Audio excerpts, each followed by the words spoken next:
सम्पूर्णमा नमस्कार।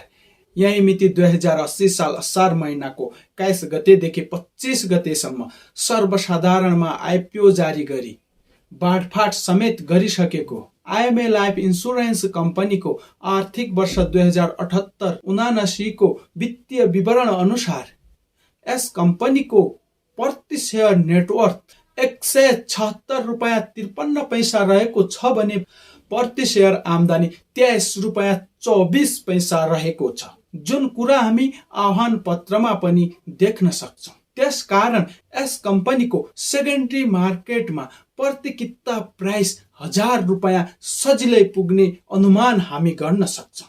यस्तो सानो आइपिओबाट करिब 2400 को लगानीलाई यति छोटो समयमा 10,000 बनाउने अवसर आएको छ। त्यसैले आज यो भिडियोमा आइएमए लाइफ इन्सुरेन्स कम्पनीको फन्डामेन्टल एनालाइसिस गर्नेछौँ।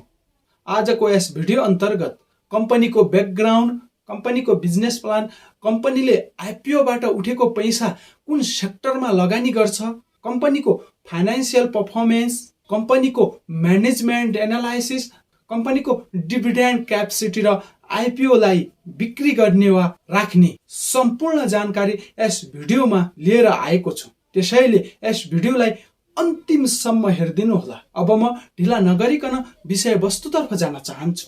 पहिलो छ कम्पनीको ब्याकग्राउन्ड। 2074 साल भदौ 1 गतेदेखि नेपालको लाइफ इन्सुरेन्स सेक्टरमा पाइला टेकेको यस आइएमए लाइफ इन्सुरेन्स कम्पनीको कर्पोरेट अफिस काठमाडौँ महानगरपालिकाको लैनचौर स्थित हाथोए कम्प्लेक्समा रहेको छ। आजसम्म यस कम्पनीको देशैभरि 83 वटा शाखा विस्तार भइसकेका छन् भने आइएमए लाइफ इन्सुरेन्स कम्पनीमा 32,500 एजेन्टहरू आबद्ध छन्, जसको माध्यमबाट यस कम्पनीले 3,30,000 जीवन बिमा पोलिसीहरू बिक्री गरिसकेको छ। अर्को छ यस कम्पनीको business model. IMA life insurance कम्पनीको नाम अनुसारकै काम अथवा बिजनेस पोलिसी रहेको छ।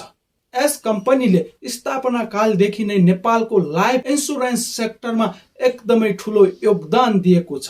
यो कम्पनी एउटा सेवामूलक संस्था भए तापनि स्थापना कालदेखि नै नाफा कमाउन सफल भएको छ, जस कारण यस कम्पनीका शेयर होल्डर अत्यन्तै खुसी पनि भएका छन्, किनकि सेवाका साथसाथै नाफा कमाउनु एउटा बिजनेसका लागि सुनौलो अवसर। यस कम्पनीको मुख्य व्यापार भनेको लाइफ इन्सुरेन्स सेक्टरमा जीवन बिमा पोलिसीहरू बिक्री गर्ने काम हो भने अझै नेपालको लाइफ इन्सुरेन्स सेक्टरलाई हेर्ने हो भने अझै ठुलो सम्भावना रहेको छ, किनभने अहिलेसम्म नेपालमा जम्मा 38% मानिसले जीवन बिमा गरेका छन्। अझै लाइफ इन्सुरेन्सको व्यापार हेर्ने हो भने अझै ठुलो हिस्सा जीवन बिमा भन्दा बाहिर रहेको छ।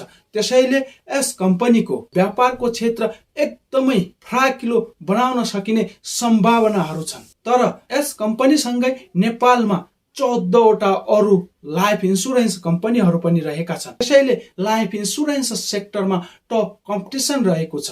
यस कम्पनीले हालसम्म जम्मा 3,30,000 जीवन बिमा पोलिसी बिक्री गर्न सफल भएको छ, जुन होल इन्डस्ट्रीको 2.25% मात्रै हो। यसले के इन्डिकेट गर्छ भने यो कम्पनी व्यापार विस्तारको मामिलामा आफ्ना कम्पिटिटर भन्दा केही पछाडि रहेको संकेत गर्छ। त्यसैले यस कम्पनीले आफ्नो व्यापार विस्तार गर्नका लागि अझै मेहनत गर्नुपर्ने देखिन्छ। अर्को बुदा रहेको छ यस कम्पनीले आइपिओ मार्फत सङ्कलन गरेको पैसा कुन सेक्टरमा लगानी गर्छ। आइएमए लाइफ इन्सुरेन्स कम्पनीले आइपिओबाट प्राप्त रकमलाई नेपाल सरकार अथवा राष्ट्र बैंकबाट जारी हुने बन्ड, सेक्युरिटिज, ट्रेजरी बिलका साथसाथै नेपालका क, ख, घ वर्गका वित्तीय संस्थाका ऋणपत्र, वित्तीय संस्थाको निक्षेप, नेपालको शेयर मार्केट, नागरिक लगानी कोष, म्युचुअल फन्ड, कृषि उत्पादन, सौर्य ऊर्जामा लगानी गर्ने लक्ष्य बनाएको छ। आइपिओबाट प्राप्त फन्डलाई यस कम्पनीले रिस्क फ्री इन्भेस्टमेन्टको रणनीति अपनाएको हामी देख्न सक्छौँ। यसबाट यस कम्पनीले एभरेजमा 8-10% मात्रै कमाउन सक्ने सम्भावना रहेको छ, जस कारण कम्पनीको इपिएसमा दबाव पर्ने सम्भावना रहेको छ। अर्को बुदा रहेको छ financial performance. IMA life insurance कम्पनीको अधिकृत पुँजी 5 अर्ब रहेको छ भने यस कम्पनीको जारी पुँजी 4 अर्ब रहेको छ र यस कम्पनीको चुक्ता पुँजी 2 अर्ब 80 करोड रहेको छ भने आइपिओ निष्कासन र बिक्री पश्चात यस कम्पनीको चुक्ता पुँजी 4 अर्ब नै पुग्नेछ। यस कम्पनीको आर्थिक वर्ष 2078-79 को वित्तीय विवरण अनुसार यस कम्पनीको प्रति शेयर नेटवर्थ 176 रुपैयाँ 53 पैसा रहेको छ भने प्रति शेयर आम्दानी 23 रुपैयाँ 24 पैसा रहेको छ। यस कम्पनीको यो आर्थिक वर्षको विवरणलाई हेर्ने हो भने यो कम्पनी बलियो नै देखिन्छ र यस कम्पनीको विगतका 2वटा आर्थिक वर्षको विवरण हेर्ने हो भने यस कम्पनीको ग्रोथ राम्रै देखिन्छ। यस कम्पनीले विगतका 2 वर्षहरूमा पनि राम्रै ग्रोथ बढाएको हामी देख्न सक्छौँ।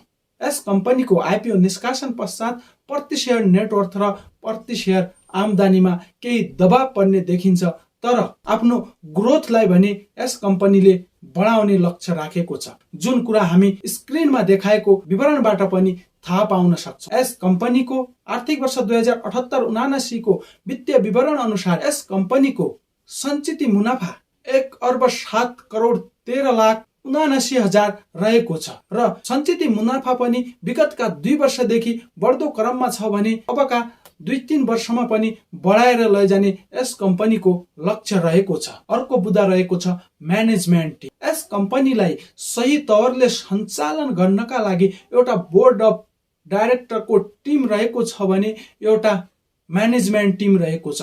बोर्ड अफ डाइरेक्टरमा डाक्टर रामहरि अर्यालको नेतृत्वमा 4 जना रहेका छन् भने म्यानेजमेन्ट टिममा कवि भुयालको नेतृत्वमा 5 जना रहेका छन्, जुन यी व्यक्तित्वहरू एकदमै नेपालका प्रतिष्ठित र अनुभवी व्यक्तित्व हुन्, जुन कुरा यस कम्पनीको सम्पूर्ण पर्फर्मेन्सले पनि देखाएको छ।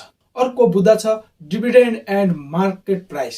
आइएमए लाइफ इन्सुरेन्स कम्पनीले प्रिमियममा आइपिओ जारी गरेर करिब 1.5 अर्ब जति शेयर प्रिमियम सङ्कलन गर्न सफल भएको छ भने यस कम्पनीको आर्थिक वर्ष 2078-79 को वित्तीय विवरण अनुसार करिब 1 अर्ब यस कम्पनीको सञ्चित मुनाफा छ र अर्कातर्फ यस कम्पनीले बीमा समितिले तोकेको पुँजी पुगाउनका लागि आइपिओ बिक्री पश्चात पनि अझै 1 अर्ब पुँजी कम छ। अर्थात् यस कम्पनीको आइपिओ बिक्री पछि पनि 4 अर्ब पुँजी पुग्नेछ भने बीमा समिति लाइफ इन्सुरेन्स कम्पनीहरूलाई न्यूनतम पुँजी 5 अर्ब तोकेको छ। त्यसैले अझै यस कम्पनीले बीमा समितिले तोकेको पुँजी पुगाउनका लागि 25% पुँजी वृद्धि गर्नुपर्नेछ। यस कम्पनीसँग यो पुँजी वृद्धि गर्नका लागि 2टा मात्रै अप्सन रहेको छ, एउटा राइटको अप्सन र अर्को छ बोनस। यस कम्पनीले तत्कालमा राइट इस्यु गर्न पाउँदैन, किनभने पछि कुनै पनि कम्पनीले राइट इस्यु गर्नका लागि आइपिओ बिक्री गरेको 1 वर्ष बितेको हुनुपर्ने हुन्छ। त्यसैले यस कम्पनीले 25% बोनस दिने ठुलो सम्भावना रहेको छ। त्यसैले यस कम्पनीको सेकेन्डरी मार्केटमा मार्केट प्राइस राम्रै पाइने आशा हामी राख्न सक्छौँ। अर्थात् यस कम्पनीको 1000 को आसपास मार्केट प्राइस पुग्ने सम्भावना बलियो छ। तर यस कम्पनीका ठुला शेयर होल्डर चन्द्र ढकाल लगायतको टिम मर्जरको किङ नै भएकाले कुनै पनि लाइफ इन्सुरेन्स कम्पनीसँग मर्ज पनि गर्न सक्छन्। अर्थात् बोनसलाई घटाएर अरू कुनै कम्पनीसँग मर्ज गराएर पनि बीमा समितिले तोकेको क्यापिटल पुगाउन सक्छन्। तसर्थ यसमा पनि लगानीकर्ताहरूले चनाखो रहनु अति आवश्यक छ। अर्को बुदा छ आइपिओ पढ्नेहरूले यो आइपिओलाई के गर्ने। आइएमए लाइफ इन्सुरेन्स कम्पनीको आइपिओ हात पार्नेहरूले यस कम्पनीको आइपिओ बिक्री गर्नका लागि त्यति हतार गर्नुपर्ने कुनै कारण नै छैन, किनभने पछि यस कम्पनीको वित्तीय अवस्था पनि राम्रो र यस कम्पनीले बोनस दिन सक्ने सम्भावना बलियो रहेकाले यस कम्पनीले सेकेन्डरी मार्केटमा राम्रै प्राइस पाउनेछ। तसर्थ यस कम्पनीको आइपिओ बिक्री गर्नका लागि हतार नगर्नु हुन म सम्पूर्ण आइपिओ हात पार्न सफल हुनुहुने लगानीकर्ताहरूलाई अनुरोध पनि गर्न चाहन्छु। र आइपिओ नपरेका लगानीकर्ताहरूलाई के भन्न चाहन्छु भने यदि तपाईहरूले यस कम्पनीको सेकेन्डरी मार्केटमा 500 देखि 650 को रेन्जमा यदि यो कम्पनी किन्न पाउनुभयो भने तपाईलाई चाहेको कित्ता जति किन्न सक्नुहुनेछ। किनभने यस कम्पनीले पछि बोनस घोषणा गर्ने बेला यस कम्पनीको प्राइस करिब 1000 को आसपास पुग्ने बलियो सम्भावना छ। साथै लाइफ इन्सुरेन्स सेक्टरका अन्य कम्पनीहरूको सेकेन्डरी मार्केटमा मार्केट प्राइस हेर्ने हो र यस कम्पनीको वित्तीय अवस्थाको तुलना ती कम्पनीहरूको वित्तीय अवस्थासँग तुलना गर्ने हो भने यो कम्पनीको प्राइस पनि ती कम्पनीहरूकै दाजुमा पाउने सम्भावना रहेको छ।